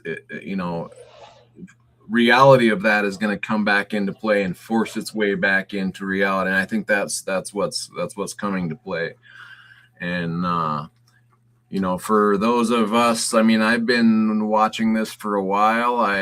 For anyone who viewed the 2020 breakout as a little bit of a test warning to reality around the world, since then, the more I lean on and trust in only God and try to only follow his lead, the more help I get, the more I learn to trust, and the less I fear what's the physical reality coming at me, because I'm understanding that spiritual that I'm leaning on is actually buffering the physical, and it gives you a bit of comfort and release that without it would be terrifying going through the reality of the world that we're living in, that tries to deny the spiritual, which is obviously so heavy in our face, part of reality. So I don't know if any of that's making sense, but it sure is nice to lean on that understanding of spiritual and have it buffer you. And man, am I thankful to see that in real time, and that it's there, and that I can trust it, and that it's the right thing to do. And it's very empowering, but of course, you're one of a few that sees it and is stepping out of that system. Come out of her, my people. Be in the world, but Be not separate. right? Be separate. So it's walking these fine lines that is great to be able to lean on God and have that guidance. Yeah. Yeah, and he will. You're exactly right. And he'll direct your ways. He'll direct your path. For sure. It could be difficult at times to understand where his direction is in front of you. Like sometimes it's not so clear what path he's showing you. But I think that's why he says we're supposed to meet. We're supposed to meet. We're supposed to talk. We're supposed to expose our sins to our brother. Confess our sins to our brethren. Like confess to each other. Like what it is you're doing wrong, and letting them gain that full, honest understanding and comprehension. Because remember, it's not about holding you to a sin so much as it is recognizing what the sin is and how we can deal with this, really. Yeah. And see those paths in front of us. Yes, and the more that I have leaned on him and trust him, the more the roads become clear. When the crossroads come, the more you trust him, the more the road that you're supposed to take becomes more visible and clear. So I think it's a process. And just like we were talking about the ranking of a grunt in an army and how it's the same on the spiritual side. The more you trust in him and the more you're taking proper actions, the further he can trust you and puts you up. And then that road becomes clear, and then you can act faster, and then you can get more. And that's why it talks about that biblically, that those that have more will be giving to them, and those that don't have even what they have will be taken away. And I think that's kind of what's going on there. So yeah, I think it's going to be really important to start leaning on him going forward, because I think that time is kind of at hand, that the shaking is going to start intensifying. And well, he ain't going to have no lukewarm water around him, bro. right. He will not have it. And if there's silver and gold to be found in somebody, he will refine it under the heat. Some of us, make our decision at a lower heat, and we make our decisions at lower heats. It doesn't take that much to get it out of us. Like, all right, gotcha. But sometimes, man, remember, it's some of what's going on in this world, man. It's not all about us. Like, in fact, in a lot of cases, it has nothing to do with you anymore. Your position's secure. Your place is secure. Your purpose is secure. You're doing everything you can and everything you're supposed to. Okay? You're good. Check. A lot of us are riding around with this guilty conscience that's undeserved. Like, oh, I should be out on a soapbox preaching. Maybe I should build my soapbox taller. I feel like God's telling me I should make my soapbox taller, and we put this on ourselves. And sometimes, guys, you got to step back and remember, like, dude, there's other people in the world that have not made a decision about these things. And God's bringing up the temperature because they're still lukewarm. And he'd rather you hot or cold, but you're neither, And so guess what he's going to do? He's going to bring up that temperature. And you're going to spill off as hot or cold. You're going to, if there's silver in there to be had, he'll get it. If not, you're just part of the fire, man. If you're part of the dross, you're part of the dross. And I wouldn't want to be found in the dross. I'd rather be refined in the finer silver, right here, in the double-edged foundry, right here, man, making good metal. I'd rather the good metal come out, So, but I mean, it's just, it's not all about, guys, sometimes it's not all about us. I know that's hard to believe, that God could have plans beyond us, not involving us, not needing us. You're not needed for everything, dude. Not everybody's meant to be a teacher. Not everybody's meant to be a preacher. It's okay. Just be. You're supposed to be everybody. See, that's the thing. Oh no, no, no. You got to pick one of them. Are you a preacher? Are you an evangelist? What are you? Are you? What's yours? You got to pick one of these categories. And it's like God's like, dude, I made a lot of pots, and you're trying to make all these pots preachers. That's crazy, people. You're supposed to respond to your moment, be who you are, say what's coming to your mind. Right?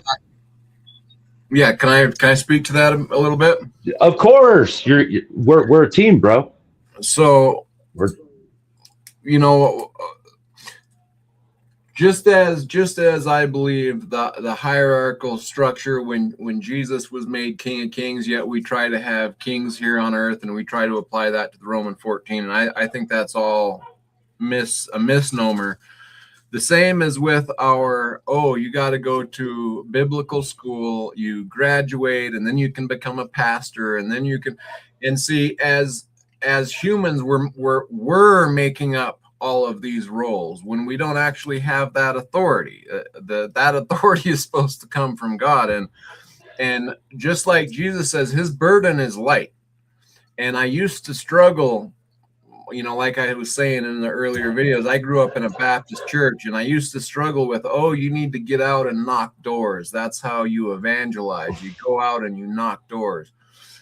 And that was used to sit on my heart quite a bit. Now I realize I don't believe that's the proper way or what God has in mind. I believe that what he has in mind is for us to be our own individual, the pot that he made us. We're supposed to be a vessel for him. And when someone in my natural world comes into my life, then I'm supposed to be ready to give an answer to that person. And hopefully God can speak me through me to that person. And then wherever we're at in life, God knows, well, that's a vessel I can work through. And here's someone that's going to be in front of him that I can speak to when he gets there. And so I try to allow myself to be open to let God work through me when whoever it is comes to me in life. And what I find that's great about this is, if you go to you knock a door, someone, they're eating dinner, they don't have the question in mind that you're trying to tell them about. So you're telling them a story. They don't even know what you're talking about. They want to get back to their dinner that's getting cold. And so the evangelist at the door becomes an inconvenience to people, and it's annoying. And man, I wish people wouldn't be so rude to come to my house, interrupt my dinner, and I don't even know what he was talking about. Well, if in real life, when someone interacts with you and they ask a question to you, and you can relate that somehow through God, you let God speak through to that person is asking you a question. They're interacting with you in real time. That means that they're ready for an answer. When they ask you a question, they're wanting an answer. They're ready for that communication. And if you can answer them to the question that they're asking, it's going to have much more power. And then they're going to want more. And it's a natural thing. And that's all. His burden is light. He's just asking you to live the life that he has for you and be ready to give the answer. Not that you have to, we decided as a church, we're going to send a missionary over to Ethiopia, and now we've done our work. Well, that's you trying to make God fit your outlook and what you want to do. It should be the reverse of that. I'm just an open vessel, and when someone asks me something in normal everyday life, that's when I should let God work through me and do those good works for God, and that will have for me, I have found that that's where the good impacts come from. That's where things prosper and bloom and blossom. Whereas when I try to force it by going out and knocking doors, you make a lot of enemies, and you might say, pray this prayer and you'll be saved. They might do it just to get you out of there, but the real connection didn't happen. And I find that there's plenty of reality in real life that if you would use that for your witness, that's where the power is. And that only makes sense, right? That's how God created you to be the vessel that you are. And in your natural life, where he planted you, where he birthed you, how your upbringing, all of that can align in real life. And, it only makes more sense to me. And I think that I have found that there's much more power in living life that way, at least for me, that I have found. In to support what you're saying, we look biblically speaking. I was sitting there as you were speaking. I was trying to remember the names, but I guess there's the witness that's traveling with like the rich man or that king or whatnot, and they're traveling down the road, and he's talking to him about this stuff, and he's like, "Well, can I be baptized?" Right. And he's like, "Well, yeah, sure, of course." He's like, "Well, let's do it right now." Yep. And but what we and that's great news. And he preached and la da da. Some would point to that. Yeah, I see you're supposed to be preaching though. Well, hold on. You're missing the context of the sequence. He was traveling with this guy first. Exactly.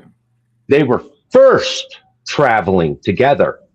Yeah, regular life, natural common sense. Then they were having a conversation. Then the conversation led to that. Then the guy asked.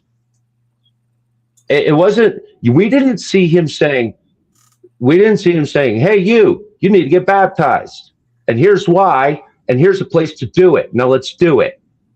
Let's get you baptized." It didn't go like that. It's actually the complete opposite of that. Right. And I think that points it directly to what you're saying. Yeah. Because look, it's an answer that we give, not a statement, an answer that we should be prepared to give. Yeah. Exactly. That means a question to be waited for. Exactly. Wait for the question and then answer it.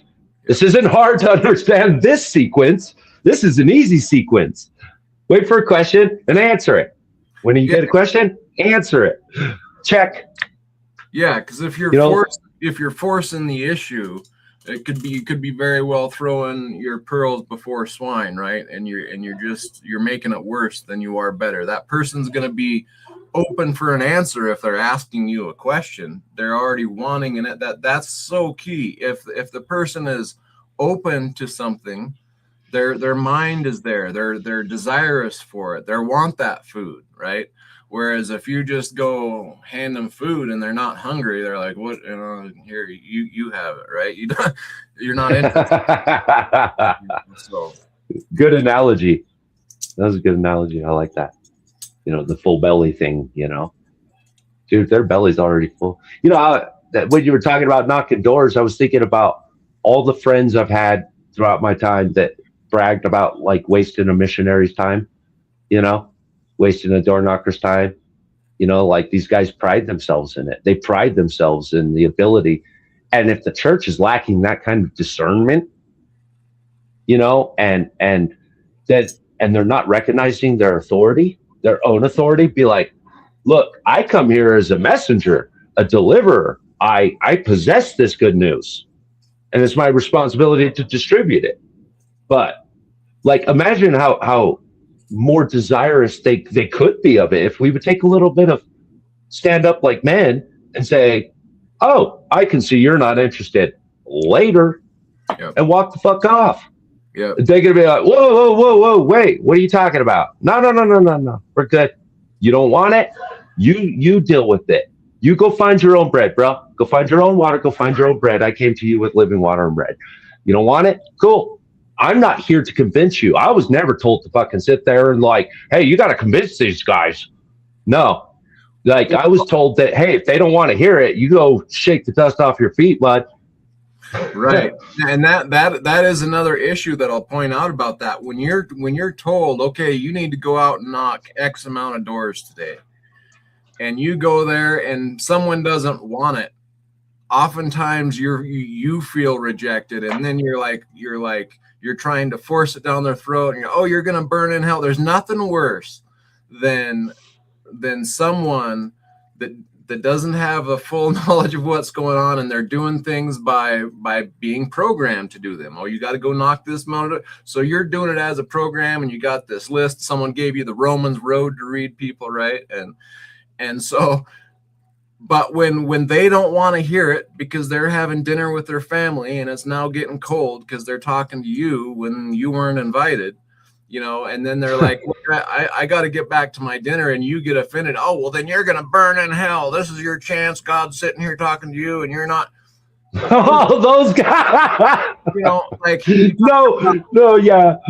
Leaving a bad taste in someone's mouth, right? You talk about being hypocritical. You talk about being a bad witness. You talk about leaving a bad taste in a non-believer's mouth, right? I mean, what are we doing there? This is not the right but as if it's in real life and someone just mentions to you something lightly, and you can communicate something back that has some pack and some meat to it, and they're open to it, and they hear it and they swallow. They're like, wow.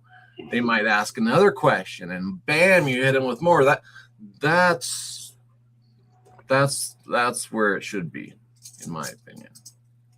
Yeah, I mean, we're told to be like, we do receive actual instruction about like the responsibility of how we share the word too.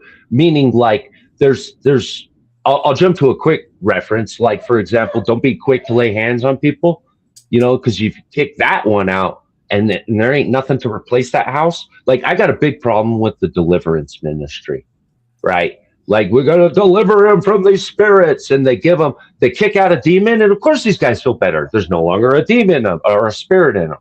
And I do believe we have that kind of an authority to quote unquote deliver, a person. But it's not in the way they think. It's about replacing what's in the house. And it's something they got to open their door to, and they got to invite into the house. And then there's got to be something in the house that these things will then flee from. And like, hold on, I'm trying to resolve this actually. It's kind of like my buddy pointed out with this deliverance ministry. He's like, and it goes in alignment with what I'm saying about, look, if you're irresponsible about the way you kick a spirit out or kick something out of their mind, and these people are going to be judged based on what they know. Understand this first. If they are judged in a bad direction, in the direction we never wanted to be judged, right? That's why we took a different kind of a judgment. We came first. We were like, hey, we're in the voluntary line, like, these guys are not, but we're in the voluntary line, okay? We're voluntarily being judged. We're coming right now. These guys are not, and they'll be judged based on what they know. I believe, that their judgment will be a fair and good and righteous judgment. And they'll be judged on what they know. And so when you go kicking out a bad spirit and you don't replace and fill something, you don't put something in that house, if they're not prepared to receive something into that house, they got a nice clean house that all the spirits come back to. And now their consequences are even worse because you brought them to terms of new judgment, new forms of judgment, new types of things that they're now denying because you didn't do the proper job of establishing the authority of truth.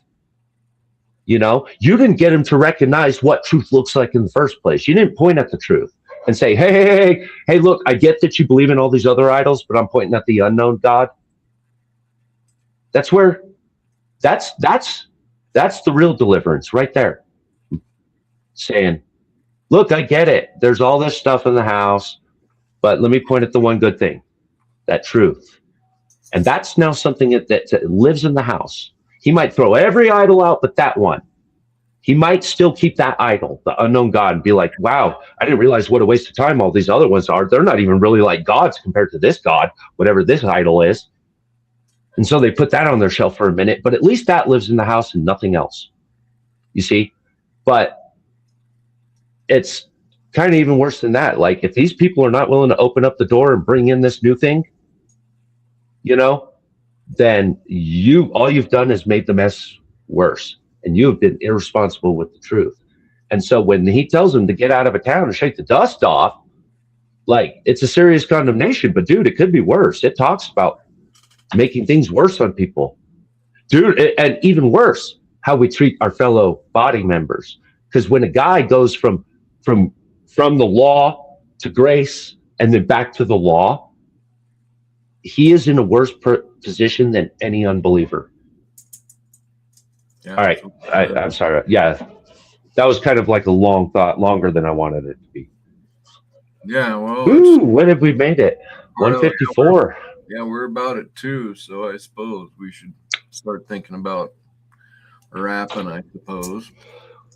Anything you want to make any summary, conclusionary points? You got anything to say?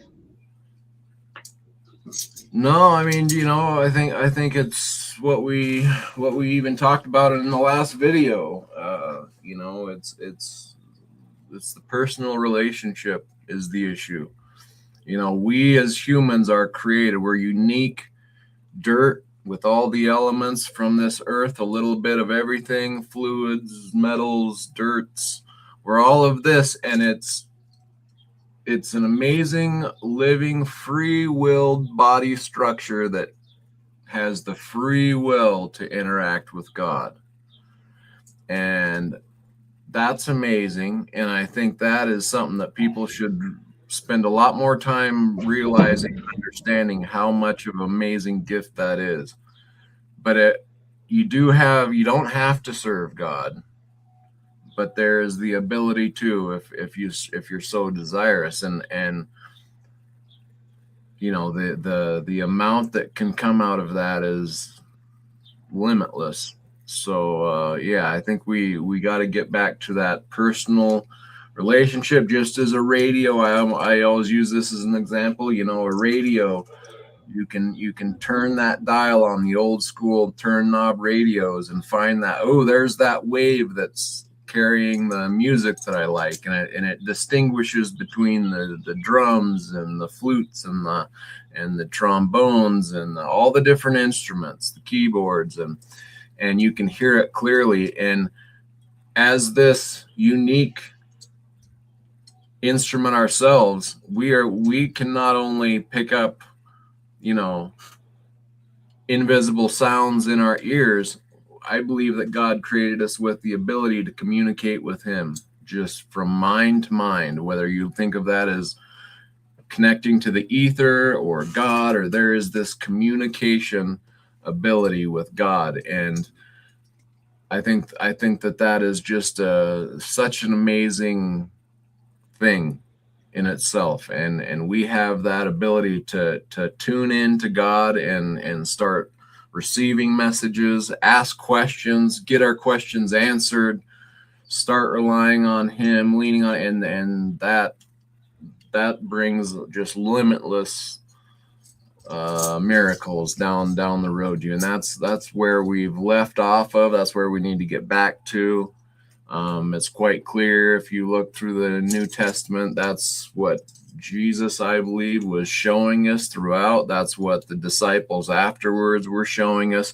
Go read the New Testament and look at how Paul says, circle or count how many times Paul says, I was going to go here, but the Spirit bade me to do this instead. I was going to go do this, but the Spirit told me to do this instead. I was on my way to here, but the Spirit told me to turn back. He was listening to and following the Spirit. And what Spirit are we talking about? We're talking about the Spirit that gives life. And as Jesus said, God is a spirit, and it's another place he said, it's the Spirit that quickeneth, or it's the Spirit that gives life. So this is what we need to, and the reverence or the amazingness of it. That same Spirit makes the animals alive. Look at how amazing animals are. Look at the grass that follows the sun, and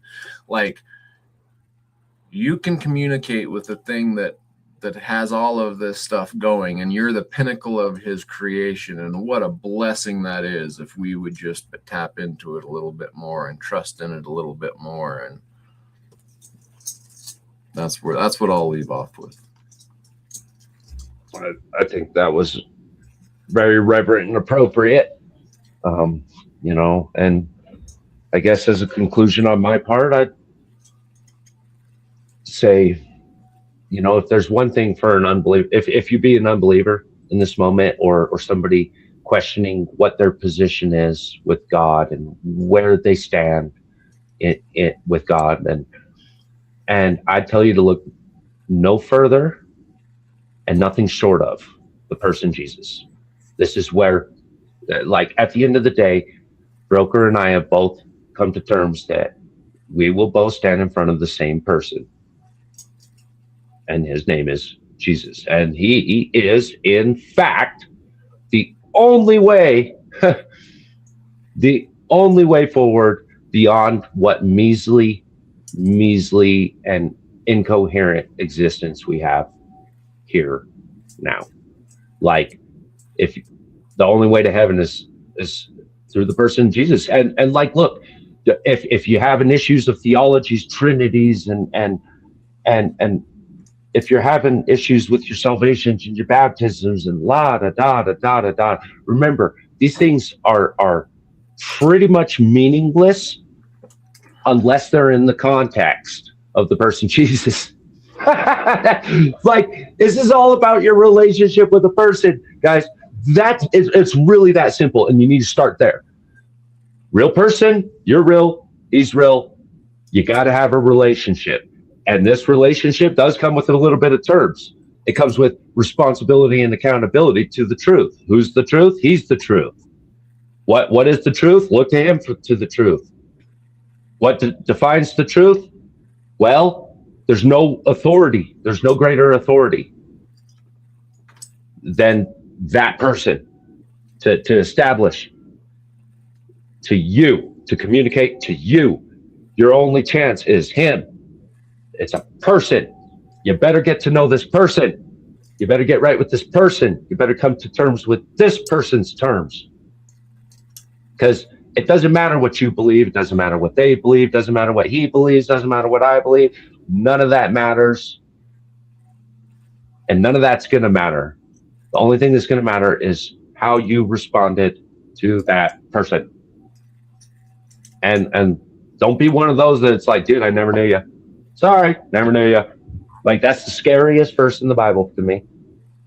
Get out of here, I never knew you. Like, nah, I want to know him. I want to know him, and I do know him, and I'm sure he knows me. So you could just rest easy after that. Like, terms fulfilled. You understand who he is, and what he does, what he means to you, and what your position is with him. Dude, it's easy. Life's easy. Like, you could stop right there, freeze frame. If you have to, like, isolate and insulate, you wouldn't be a very responsible servant. But hey, you'd be safe. If it's safety you're after, you could stop right there. But if it's a life you want to live, this is the only way to do it. So yeah, and I mentioned a little bit earlier about this, and I'll just see if I can condense it and clarify it a little bit. But one thing that helped me a lot is, like I was saying earlier, I used to really worry, am I doing enough? Do I need to go knock more doors? And am I not working hard enough for you? And then I would counteract that, or I'd ponder the verse that says, my burden is light, and I would be like, why am I feeling I need to go out and knock doors? Until I realized, no, what he has for me in my life is all he is asking of me. And when someone comes to me and asks me something, I should be willing and ready to give an answer. And that's what he's asking of you. He's asking you to just live your own life that he made you that vessel for. And when those times come up in life, that's when you need to fall in line and be that vessel that he can work through to give the person in front of you what they need. And quit worrying about, oh, I need to go knock more doors or enlist as a missionary and go over here. Unless God is telling you personally that's what he wants you to do, then live your life, and his burden is light, and just, act on what he puts in front of you. And it's a real-time thing. This is not, oh, you only acted in the Bible. No, it's for your life right now.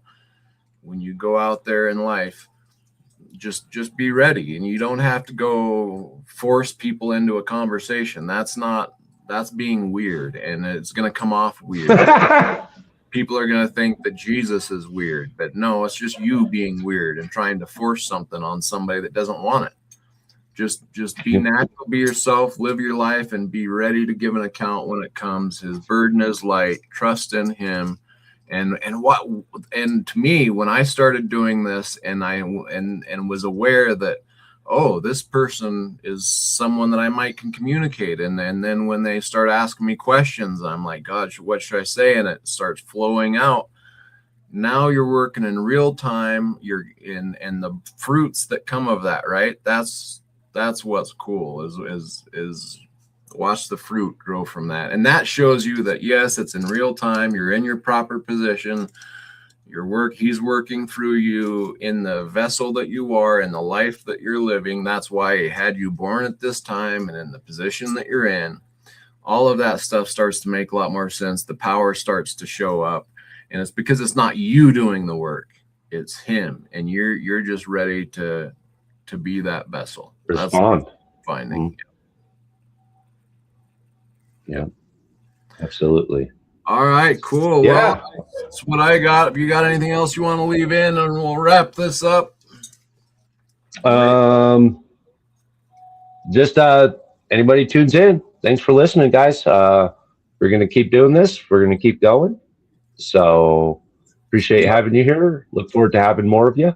And hopefully we find our brethren of the body. That's, it'd be real nice to connect with the rest of the body, y'all. So, Broker, man, I appreciate your support in this conversation, your contributions. Thank you. Awesome, sincerely. Yeah. It was good. Yeah, it was nice to work in the spirit with you. Yep. Yep. We'll keep this going forward, and yeah, everybody out there that hears this, we'll be coming back and doing more live streams. Happy to see that we can do live streams now. So excited to hear you guys in the chat. We want to get to know you. We want to hear from you. We want to hear your opinions. We want to work through things together, and so excited for going forward. And please, say hello in the chat. Say you're just listening in, you got nothing to say, but let us know you're out there. We're excited to talk with you. So with that, I think we're going to wrap this one up. We'll be back soon with another one. I think we're going to try to kind of go back and forth. So Eremite had the topic table today, and I think next time I'll have the topic, and we'll work forward, bouncing back and forth, and so tune in for the next one, guys. And until then, have a wonderful life. And we'll catch you on the next one. Thanks, guys. Bye, guys.